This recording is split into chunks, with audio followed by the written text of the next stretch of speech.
베드로전서 49번째 시간. 장로는 그리스도의 고난의 증인입니다. 장로는 그리스도의 고난의 증인입니다. 라는 제목으로 하나님 말씀 증거하도록 하겠습니다. 본문의 말씀 베드로전서 5장 1절부터 있는 말씀 함께 읽습니다. 너희 중 장로들에게 권하노니 나는 함께 장로된 자요 그리스도의 고난의 증인이요 나타날 영광에 참여할 자니라. 너희 중에 있는 하나님의 양무리를 치되 억지로 하지 말고 하나님의 뜻을 따라 자원함으로 하며 더러운 이익을 위하여 하지 말고 기꺼이 하며. 베드로는 지금까지 여러 계층의 사람들에게 권면했습니다. 주인을 섬기는 종들과 신하들, 그리고 아내들과 남편들, 또한 모든 성도들에 대한 권면이었습니다. 그리고 본문은 교회의 장로들에 대한 권면을 시작하고 있습니다. 장로라는 호칭은 구약부터 시작된 호칭입니다.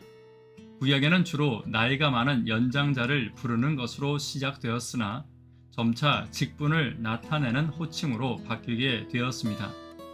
신약 시대에 와서 예루살렘 교회가 장로 제도를 사용하면서 바울과 바나바는 전도 여행을 하며 각 교회에 장로들을 세웠습니다.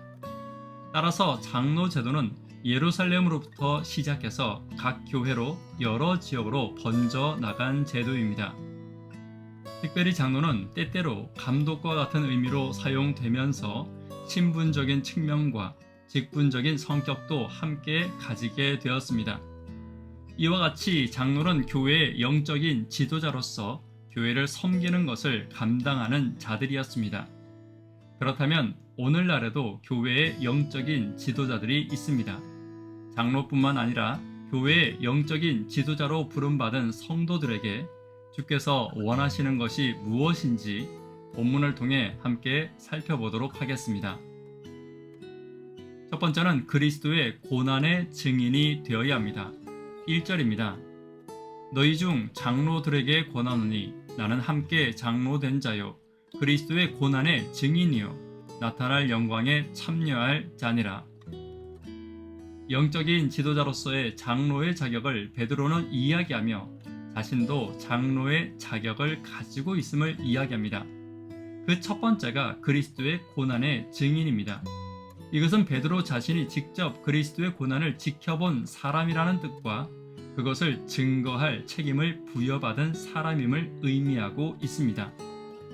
그러나 어쩌면 베드로에게 그리스도의 고난은 부끄러운 과거일 수도 있었습니다. 예수님을 3번이나 부인하고 그 자리에서 도망 나온 베드로의 경험은 베드로에게 결코 자랑스러운 경험은 아닐 것입니다. 그러나 이와 같이 베드로가 이야기하는 것은 교회의 영적인 지도자로서 자신의 부끄러운 과거가 있을지라도 자신이 증거해야 할 것이 있음을 말하는 것입니다. 영적인 지도자로서 목사와 장로 혹은 교회의 지도자들은 교회의 성도의 잘못을 지적하고 그 잘못을 바꾸는 자들이 아닙니다. 오히려 자신의 잘못을 찾아 바꾸며 그 일을 통해 자신을 용서하고 자신이 만난 그리스도를 더 깊이 증거하는 자들이 되어야 합니다. 예수님 당시에 성전의 장로라고 할 수 있는 바리새인과 서기관들은 자신의 잘못과 자신이 만난 하나님에 대한 경험은 철저히 숨기고 오직 백성들의 죄에 대해서만 집중하고 있었습니다.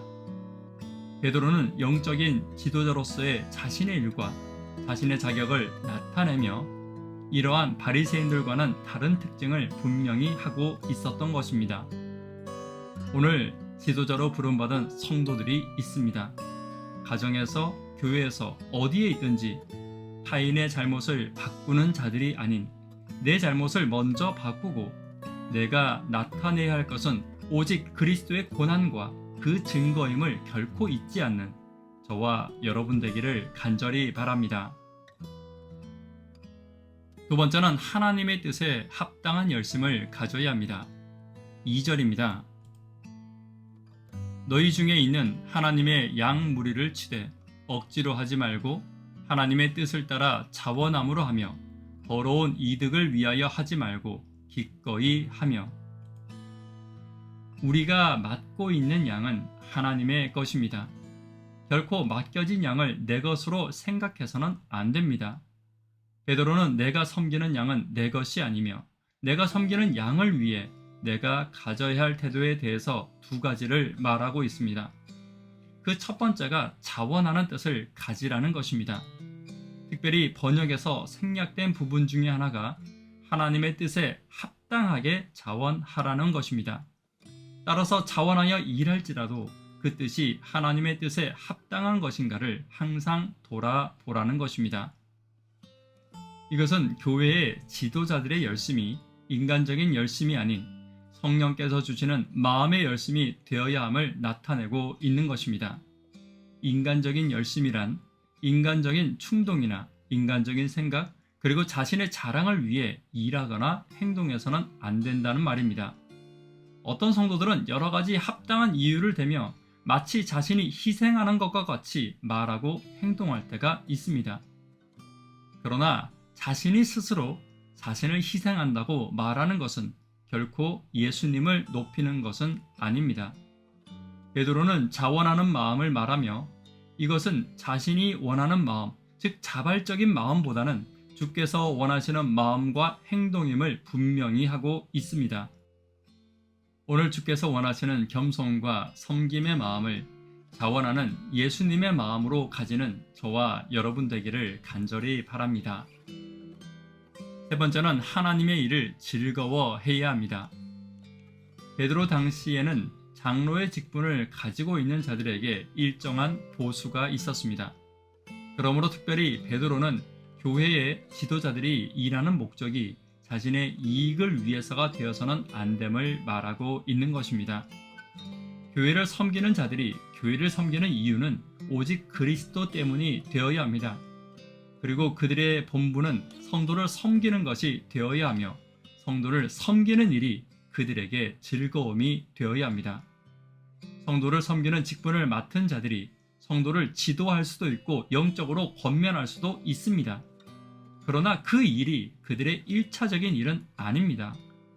지금까지 베드로의 모든 권면을 살펴보아도 그들의 생활을 지도하고 권면하지는 않습니다. 오히려 그들에게 섬김을 권면하고 사랑을 권면하고 예수님을 닮아가기를 권면하고 있습니다. 그리고 자신의 죄를 고백하고 자신이 만난 하나님을 고백하는 일이 그들에게 있어 가장 중요한 사역이었고 예수님이 그들에게 주신 가장 중요한 사역이었음을 베드로는 5장에서 말하고 있는 것입니다. 지금 우리에게 맡기신 사역은 예수님의 사역입니다. 오늘 예수님께서 내게 맡기신 섬김의 사역이 나의 사역이 되기를 간절히 바랍니다. 말씀에 결론 맺도록 하겠습니다. 교회의 지도자로 부름받은 자들의 태도를 함께 살펴보았습니다. 그리스도의 고난의 증인이 되어야 합니다. 하나님의 뜻에 합당한 열심을 가져야 합니다. 예수님의 겸손과 섬김에 즐거워하고 자원하는 마음을 가지는 저와 여러분 되기를 간절히 바랍니다.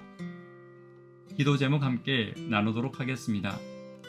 교회의 구도자분들을 위해 개인적인 구도자분들을 위해 간절히 기도 부탁드립니다. 청년, 학생, 어린이를 위해 간절히 기도 부탁드립니다. 하나님으로부터 맡은 직분을 겸손과 섬김으로 즐거이 하는 내가 되기를 위해 기도 부탁드립니다. 이 시간 개인적으로 기도하도록 하겠습니다. 감사합니다.